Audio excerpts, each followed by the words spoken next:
السلام عليكم ورحمة الله تعالى وبركاته. الحمد لله رب العالمين والعاقبة للمتقين والصلاة والسلام على سيدنا محمد وآله وأصحابه أجمعين أما بعد. أعوذ بالله من الشيطان الرجيم. بسم الله الرحمن الرحيم. ولا يأتل أولي الفضل منكم والسعة أن يؤتوا أولي القربى والمساكين والمهاجرين في سبيل الله. صدق الله العظيم. அல்ஹம்துலில்லாஹ்.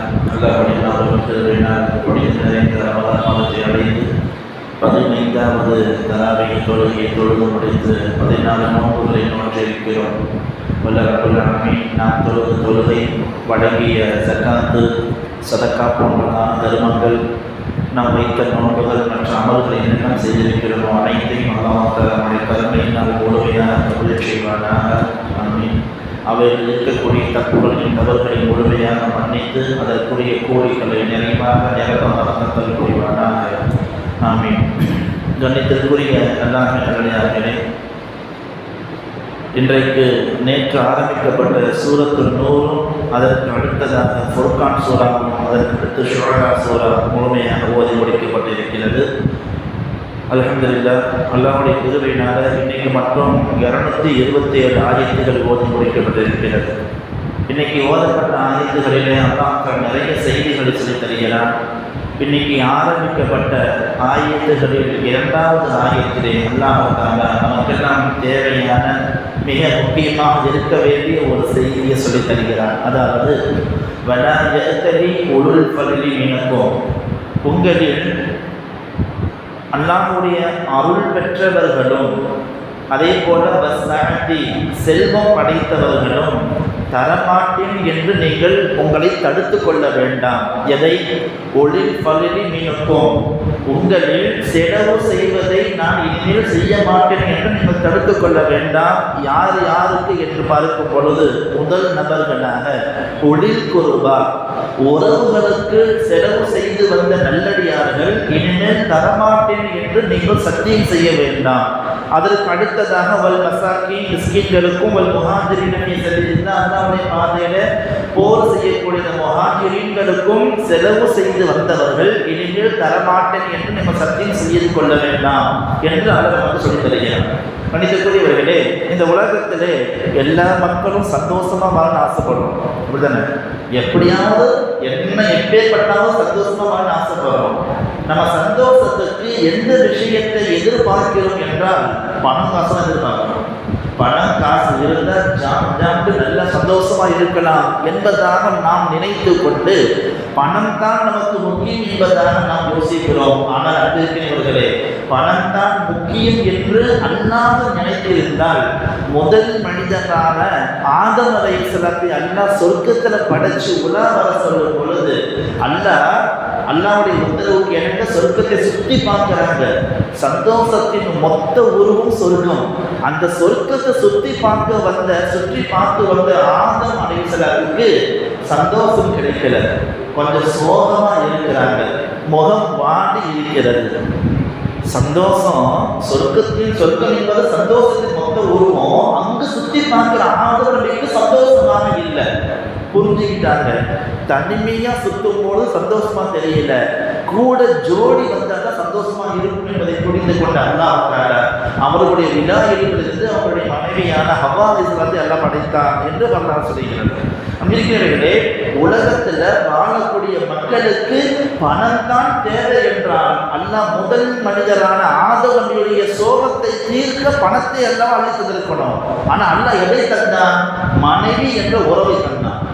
அப்ப நமக்கு என்ன தெரிய வருதுன்னா, உலகத்தில் சந்தோஷமாக இருக்கணும்னு ஆசைப்படக்கூடிய மக்கள் அனைவர்களும் உறவுகளோடு சேர்ந்து வாழணும். மனைவியோடு கூடிய உறவுகளாக இருக்கட்டும், தன்னுடைய உடன் பிறந்த உறவுகளாக இருக்கட்டும், தன்னை பெற்றெடுத்த பெற்றோர் என்ற உறவுகளாக இருக்கட்டும், எல்லா உறவுகளோடு சேர்ந்து வாழணும் என்று தான் அல்லாஹ்வும் ரசூலும் இஸ்லாமும் நமக்கு போதித்து தருகிறது. ஏன்னா உறவின் மூலமாகத்தான் சந்தோஷமே கிடைக்கும். பணம் காசின் மூலம் சந்தோஷம் பெறலாம், ஆனால் அது நிறைவாக இருக்குமா என்றால் கிடையாது. உறவுகளோடு சேர்ந்து வாழும்போது தான் கண்டிப்பாக மனதுக்கு தேவையான சந்தோஷம் கண்டிப்பாக கிடைக்கும். மனித குரல்களே, ஏனென்றால் பணம் காசுக்கு உயிர் கிடையாது. பண காசுக்கு உயிர் கிடையாது, ஆனால் உறவுக்கு தான் உயிர் உண்டு, உயிருக்கு தான் உணர்வு உண்டே தவிர பணம் உணர்வு இல்லாத ஒரு ஒரு பேப்பர் தான், ஒரு தாடு தான் அமெரிக்கர்கள். எனவே பணத்தை விட உறவு தான் முக்கியம் என்பதை அல்லாஹ் வலியுறுத்தி கூறுகிறார். ஏனென்றால் உறவு எவ்வளவு முக்கியமானது என்றால் நபிகள் நாயகம் ஸல்லல்லாஹு அலைஹி வஸல்லம் சொல்வார்கள், உறவுக்கு அரபியில ரஹ்மு என்று பெயர். ரஹ்மு அதாவது தாய்மார்களுடைய கருவறை இருக்கிறதல்லவா, அந்த கருவறைக்கு தான் ரஹ்மு சொல்லுவார்கள். அந்த கருவறைக்கு ரஹ்மு என்று அந்த ரஹமிலிருந்து வந்தது தான் இந்த உறவு என்பதாக சொல்லுவார்கள். அமெரிக்கர்களே, ஒரு தாய்க்கு கருவறை எவ்வளவு முக்கியமானது, ஒரு கருவறை எவ்வளவு முக்கியமானதோ அது மாதிரி இந்த உலகத்துக்கே மனித சமுதாயத்துக்கே உறவு என்பது முக்கியமானது. அந்த உறவை படைச்சிட்டு அல்லாஹ் பேசினானா, உறவே ரஹமே, உன்னை யாரெல்லாம் சேர்ந்து வாழ்கிறாரோ அவரோடு நானும் சேர்ந்து வாழுவேன். யார்கிட்ட பேசுனா? உறவுகிட்ட பேசுறான், பணத்துக்கு பேசல.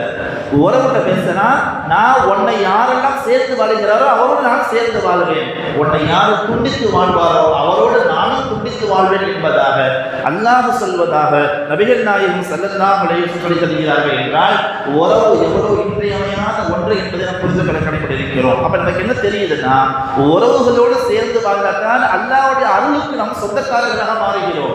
உறவு எனக்கு வேணாம், எனக்கு மனதாசு தான், சொத்து சுகம் தான் முக்கியம் என்று நாம் பிரிந்து போமையானால் அல்லாஹ்வுடைய ரஹ்மத்தை விட்டு நாம் பிரிந்து போகிறோம் என்பது அர்த்தம் இருக்கிறவர்களே. ஈமான் கொண்டிருக்கிறோம் நாம். ஈமான் கொண்ட மக்களுக்கு முக்கிய கடமையாக நாயகம் சொல்லக்கூடிய வார்த்தை என்னன்னா, மன் கான யுமினு பில்லாஹி வல் யௌமில் ஆகிர், அல்லாஹ்வை மறுமை நாளில் யாரு ஈமான் கொண்டாரோ வல் யஸில் ரஹிமஹு, அவர் உறவுகளோடு சேர்ந்து வாழட்டும் என்று ஈமான் கொண்ட மக்களாகிய நமக்கு நாயகம் கட்டளையிடுகிறார்கள் உறவுகளோடு சேர்ந்து வாழணும் என்பதாக. அப்படின்னா உறவு எவ்வளவு முக்கியமானது, எந்த அளவுக்கு ஹதீஸில் வருகிறது என்றால், உறவை துண்டித்து வாழக்கூடிய மக்கள் வாழக்கூடிய இடத்துல அல்லாஹ்வுடைய ரஹ்மத்தான மலையை அல்லாஹ் துண்டித்து விடுகிறான். ஸல்லல்லாஹு அலைஹி சொல்கிறார்கள், எந்த பகுதியில இன்ன ரஹ்மத்தை தன்ஸீலு அலா கௌமின் ஃபீஹிம் காத்தியுர் ரஹம், எந்த இடத்துல உறவுகள் துண்டித்து வாழப்படுகிறதோ லா தன்ஸீலு அலா கௌமின் ஃபீஹிம் காத்தியுர் ரஹம், அந்த கூட்டத்தில் அல்லாஹ் தன்னுடைய அருளான மலையை தடுத்து விடுகிறான் என்று நபிகள் நாயகம் ஸல்லல்லாஹு அலைஹி வஸல்லம் சொல்கிறார். என்றால் அல்லாஹ்வுடைய அருள் என்ற மலை கூட துண்டிக்கப்பட காரணமாக இருப்பது எது? உறவுகளை துண்டித்து வாழ்வது என்பது இந்த ஹதீஸின் வழியாக நமக்கு தெரிய வருகிறது. அல்லாஹ் எதற்கு இறங்கி வருகிறானோ இல்லையோ, எங்காவது உறவு பிளவுபடுகிறது என்றால் அங்கு இறங்கி வந்து விடுவான் என்று வரலாறு சொல்லுகிறார். அபூபக்கர் சித்திக் ரலியல்லாஹு, இன்னைக்கு ஓதப்பட்ட சூறாவில் வரக்கூடிய ஒரு ஆயத்துனா, அபூபக்கர் சித்திக் ரலியல்லாஹு அவர்கள் தன்னுடைய அடிமையான மிஸ்தஹ் ரஹ்மத்துல்லாஹி ரலியல்லாஹு அன்ஹு அவர்களுக்கு அவங்க ஒரு வகையில் உறவானவர்கள், அவர்களுக்கு அவ்வப்போது பணம் காசு கொடுத்து உதவிக்கிட்டே வந்தாங்க. திடீரென்று ஒரு நாள் என்ன செஞ்சிட்டாங்க, இந்த பணம் காசை கொடுப்பதை உதவி செய்வதை துண்டிச்சுக்கிட்டாங்க. அதற்கு ஒரு காரணம் இருந்துச்சு. என்ன காரணம்னா, ஆயிஷா ரலியல்லாஹு அன்ஹா அவர்கள் மீது ஒரு முனாஃபிக்குகளா என்ன செஞ்சிட்டாங்க, ஒரு இட்டு கட்டிட்டாங்க. ஒரு சஹாபிக்கும் ஆயிஷா நாயகத்துக்கும் ஒரு தொடர்பு ஏற்படுத்தி ஒரு பாவமான ஒரு செயலை என்ன செஞ்சிட்டாங்க, இட்டு கட்டிட்டாங்க. இது காட்டு தீ மாதிரி பரவுடுச்சு. இது முனாஃபிக்குகளெல்லாம் நம்பி நாயகத்துடைய மனசை உடைத்த அளவுக்கு பேச ஆரம்பிச்சிட்டாங்க. ஆயிஷா நாயகத்துடைய கருத்து மீது கலங்கம் ஏற்படுத்துது. இவங்க சந்தோஷம் அடைஞ்சு சந்தோஷமா பேசிக்கிட்டு இருந்தாங்க. இப்படி பேசிக்கிட்டே இருந்த அந்த முனாஃபிக்குகள் மத்தியில் இவர்களுக்கு முழுமையா செய்தி தெரியாம, உண்மை நடந்தது என்ன என்பதை தெரியாம இவர்களும் பேச ஆரம்பிச்சிட்டாங்க. ஆயிஷா நாயகத்தை தப்பா பேச ஆரம்பிச்சிட்டாங்க. எனவே என் மகளை யார் முனாஃபிக்குன்னு பேசலாம், அது பேசுறது ஒரு பக்கம் இருக்கட்டும், நான் உதவி வந்த என் உறவான மிஸ்டர் நீயும் பேசுறியா, இனிமேல் உனக்கு உதவி செய்ய மாட்டேன் என்று தன்னுடைய உறவுக்கு உதவி வந்ததை துண்டித்துக் கொண்ட நேரத்தில் அல்லாஹ் இறங்கி வருகிறான். அல்லாஹ் இறங்கி வந்து இந்த ஆயத்தை கேட்கிறானா, வலா இடத்திலே உதவி பதில் இந்த ஆயத்தை இறங்கிட்டே வந்து கேட்கும் பொழுது அல்லாஹ் கேட்கிறான், அல்லாஹ்வுடைய மகஃபிரத் வேண்டாமா, அல்லாஹ் துஹிப்பூன யக்ஃபிருல்லாஹு லக்கும், அல்லாஹ் உங்களை மன்னிக்க வேண்டாமா, நீங்க இந்த மாதிரி செய்யக்கூடாது, நீங்க உறவுகளுக்கு கொடுத்துதான் வாழணும் என்று அல்லாஹ் ஆயத்தை இறங்கியதும் அதுவரையும் எவ்வளவு கொடுக்க வேண்டுமோ அதை கணக்கிட்டு எடுத்துக்கொண்டு ஓடுகிறார்கள். எனக்கு என் உறவு முக்கியம், என் நம்முடைய மன்னிப்பு அதன் வழியாக கிடைக்கிறது என்றால் என் உறவோடு நான் சேர்ந்து வாழ்கிறேன் என்பதாக அபூபக்கர் சித்திக் ரலியல்லாஹு சொன்ன வரலாறு உண்டு. அன்பிற்குரியவர்களே, இன்னைக்கு நாம் எப்படியெல்லாம் வாழ்கிறோம்? என் மனசு உடைஞ்சிருச்சா, முடிஞ்சு போச்சு, உண்டையிலிருந்து பண்ணக்கூடிய அளவுக்கு அதிகமாக எந்த உறவு சிதைகிறது என்றால் பணம் காசு வரும்போது சிதையுது, சொத்து சுகம் வரும்போது தான் சிதையுது. அதுவரையும் அண்ணன் தம்பிகளா அக்கா தங்கைகளாக கூட பிறந்தவர்கள் கூட கேவலம் ஒரு சொத்துக்காக அடிச்சுக் கொள்வதை எல்லாம் பார்க்கிறோம். நல்லா பாதுகாக்க வேண்டும். நம்பிக்கைகளே நல்லா புரிஞ்சுக்கணும், அது எவ்வளவு பெரிய சொத்தாக இருந்தாலும் அதுல மதிப்பு கிடையாது. அல்லாஹ்வுடைய ரசூலுடைய அன்பு அதுல கிடையாது, அருள் அதுல கிடையாது. உறவுகளோடு சேர்ந்து வாழ்வதற்கால் பணம் இன்னைக்கு வரும் நாளைக்கு போகும். ஆனால் உறவு என்பது துண்டிச்சிருச்சுன்னா அது கியாமத்து வரையும் அது ஒரு பீடையாகவே ஆகிவிடும். நல்லா பாதுகாக்க நம்பிக்கைகளே. எனவே இந்த உறவு என்பது அல்லாஹ்வுக்கு நமக்கு உண்டான ஒரு தொடர்புடைய ஒரு பாலமாக இருக்கிறது. அந்த பாலத்தை நம்ம பிடிப்பாக இருக்க வேண்டுமே தவிர அதை மலைகளை ஏற்படுத்தி விடக்கூடாது. நம்பிக்கைகளே, எந்த அளவுக்கு நபிகள் நாயகம் ஸல்லல்லாஹு அலைஹி வஸல்லம் இந்த உறவுக்கு முக்கியத்துவம் தந்தார்கள் என்றால், ஷைமா என்ற ஒரு பெண்மணி ஒரு ஹுனைன் யுத்தத்தின் போது கைதியாக பிடிக்கப்படுறாங்க. ஷைமாங்கிற பெண்மணி, இந்த பெண்ணை கைதியாக பிடிச்சிட்டு வந்து கைதிகள் லிஸ்ட்டை நிற்க வைக்கிறாங்க. அப்ப அந்த ஷைமாங்கிற பெண்மணி சொன்னாங்க, நான் யாரு தெரியுமா, உங்க நபி முஹம்மதுடைய பால்குடி சகோதரி, நான் அதை போய் உங்க நபிக்கு போய் சொல்லுங்க என்பதாக சொல்ல செய்தி சொல்லப்படுகிறது. சரதாரி நாயகம் ஓடோடி வருகிறார்கள். வந்து கேட்டாங்க, ஷைமாவே நீ எப்படி பால்குடி உறவு என்பதாக சொல்லுகிறாய், தெளிவுபடுத்த என்பதாக கேட்கும் பொழுது அந்த பெண்மணி தெளிவுபடுத்துகிறார்கள். கடைசியில் ஆனந்த கண்ணீர் வடித்து, நானும் நீயும் ஒரு தாய்த்த நான் பால் குடித்த சகோதரியா இருக்கிறியா என்று சந்தோஷப்பட்டு அவர்கள் கூட கைது செய்யப்பட்ட 6,000 கைதிகளை விடுதலை செஞ்சாங்க. 6,000 கைதிகளையும் யாருக்காக, நான் பால் குடி சகோதரியும் கைதியாக வந்திருக்கிறார் என்று தெரிந்ததால் அவர்களையும் விடுதலை செஞ்சதோடு இல்லாமல் அவர்கள் கூட கைது செய்யப்பட்ட 6,000 மக்களை விடுதலை செஞ்சாங்கன்னா ஸல்லல்லாஹு அலைஹி வஸல்லம் உறவுக்கு எவ்வளவு முக்கியத்துவம் தந்தார்கள் என்பதை பார்க்கிறோம். மனிதக்குரியவர்களே, சொல்லுவாங்க ஸல்லல்லாஹு அலைஹி வஸல்லம், மிஸ்ர் நாட்டை நீங்கள் கைப்பற்றினால் போல மிஸ்ர் நாட்டை நீங்கள் கைப்பற்றினால் அந்த மக்களோடு நல்ல கண்ணியமாக நடந்து கொள்ளுங்கள். காரணம், இப்ராஹிம் நபி அலைஹிஸ்ஸலாம் அவர்களுடைய மனைவியான ஹாஜிரா அலைஹிஸ்ஸலாம் அவர்கள் பிறந்த ஊரும் அந்த மிஸ்ர் தேசம் தான். என்னுடைய மனைவியான மாரியத்துல் கிப்தியா ரலியல்லாஹு அன்ஹா அவர்கள் பிறந்த ஊரும் மிஸ்ர் நாடு தான். எனவே நாங்கள் 2 பேர் நபிமார்களாக இருக்கிறோம். அவர்களுடைய மனைவியும் என்னுடைய மனைவியும் பிறந்த அந்த ஊரை நீங்கள் கைப்பற்றுவதாக இருந்தால் நீங்கள் இந்த மக்களோடு கண்ணியமாக நடந்து கொள்ளுங்கள் என்று நபிகள் நாயகம் ஸல்லல்லாஹு அலைஹி வஸல்லம் சொன்னார்கள். என்றால் உறவுகளுக்கு எவ்வளவு முக்கியம் வந்திருக்கிறார்கள். சொர்க்கத்துக்கு போன எல்லாம் ஆசைப்படுறோமா இல்லையா? சொர்க்கத்துக்கு நம்ம போகணும்னா உறவுகள் நமக்கு தேவை. ஒரு மனிதர் வருகிறார், யா ரசூலல்லாஹ், நான் சொர்க்கத்துக்கு போகணும், எனக்கு ஏதாவது வழி சொல்லுங்க. மக்கள்லாம் என்ன கேட்கிறாங்க, என்னாச்சு இவருக்கு, ஏன் திரும்பி இந்த கேள்வி கேட்கிறாங்க என்பதாக ஒரு கொஞ்சம் சப்தம் அடிக்கிறார்கள். ஸல்லல்லாஹு அமைதிப்படுத்திட்டு சொன்னாங்க, இங்க வாங்க, பக்கத்துல வர வச்சுட்டு சொன்னாங்க, அல்லாஹ்வை மட்டும் நீங்க வணங்கணும், அதை தவிர அல்லாஹ்வுக்கு ஷிர்க் வைக்கக்கூடாது. இது முதல் செய்தி. 2வது, தொழுகையை பேணி வாருங்கள். 3வது, ஜக்காத்தை வழங்கி வாருங்கள். 4வது, முக்கியமாக உங்க உறவுகளோடு, உங்க குடும்ப உறவுகளோடு சேர்ந்து வாருங்கள். இதே நீங்கள் சரியா செய்து வந்தாலே நீங்கள் கண்டிப்பாக சொர்க்கத்துக்கு செல்லலாம் என்பதாக நபிகள் நாயகம் ஸல்லல்லாஹு அலைஹி வஸல்லம் சொல்கிறார்கள் என்று சொன்னால், அன்றைய சொர்க்கம் செல்லணும்னு ஆசைப்படுறோம், ஆனால் உறவுகளை கொண்டு வந்தால் சொர்க்கம் நமக்கு கேள்விக்குறி. குடும்ப உறவுகளோடு சேர்ந்து வாழும் பொழுதுதான் கண்டிப்பாக சொர்க்கமே கிடைக்கிறது என்பதை நாம் பார்க்கிறோம். சில சமயத்தில் உறவுகளுக்கு பிரியும், ஏதாவது ஒரு சண்டை வந்து பிரிஞ்சிடும். ஆனாலும் அந்த நேரத்தில் கூட யார் முதலில் போய் சேருகிறார்களோ அவர்களுக்கு அல்லாஹ்வுடைய ரஹ்மத் உண்டு. நம்பிக்கையவர்களே, அல்லாஹ்வுடைய விசேஷமான பார்வை அவர்களுக்கு உண்டு. ஒரு மனிதர் வந்தார், யார் சொல்லலாம், எனக்கு சில உறவுகள் உண்டு, நான் எப்படியோ போய் சேருகிறேன், ஆனால் அவர்களை என்னை கண்ணியப்படுத்துவதே கிடையாது. நான் சேர்ந்து வாழ ஆசைப்படுறேன், ஆனால் அவங்க துண்டித்து வாங்க ஆசைப்படுறாங்க. எனக்கு சரியான கோபம் ஏற்படுத்துகிறார்கள், எனக்கு கோபம் வருகிறது, ஆனால் அந்த கோபத்தை எல்லாம் அடக்கி சகிப்புத்தன்மையோடு என் உறவுகளோடு நான் ஒற்றி உறவாடவே ஆசைப்பட்டு அவங்க கூடவே போய் பார்க்கிறேன். ஆனால் அவங்க சில சமயத்தில் அறிவு கட்டுத்தனமாக கூட நடந்துக்கிறாங்க.